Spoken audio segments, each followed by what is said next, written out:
bangkiti nga amo na ang kinanglansang aton kalag.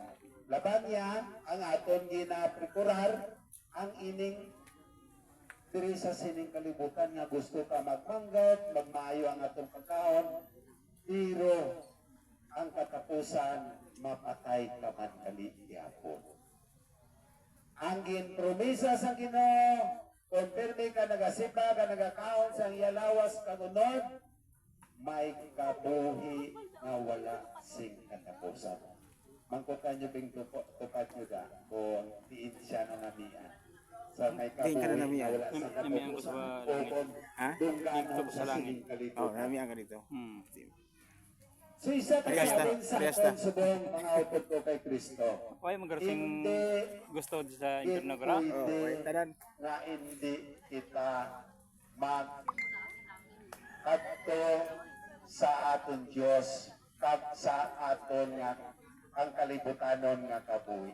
Bot silingon, akanon mo ang imo kalibutanon nga kabuhi, mas labi kag labaw ang imo langit non nga kabuhi.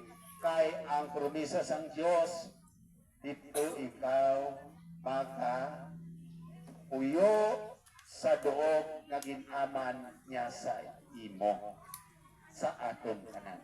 So kung kita wala nakapreparar, kay bisan sa pagsimba, wala nagasimba, so siguraduhon ka na hindi naton maabil ang balay nga ginpromisa sang Dios para sa tagsa sa aton.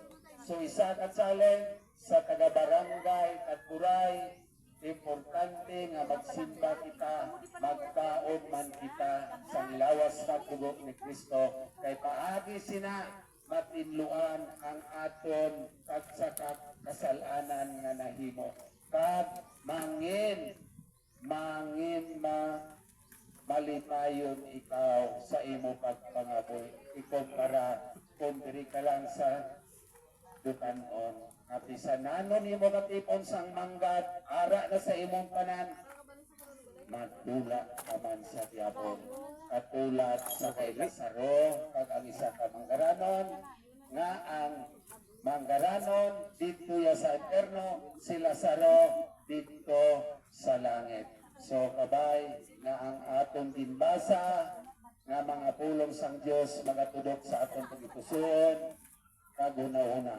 Kay paagi sini sa atong pagpamati kag pagbasa dira magatubo ang aton pagtuo. Kung wala kita nagabasa, way kita nagapamati, wala kita sa pagtuo kay wala kita sang may nabatian. Salamat yun. Salamat yun, Mr. Nonito Yalong. Subong matindog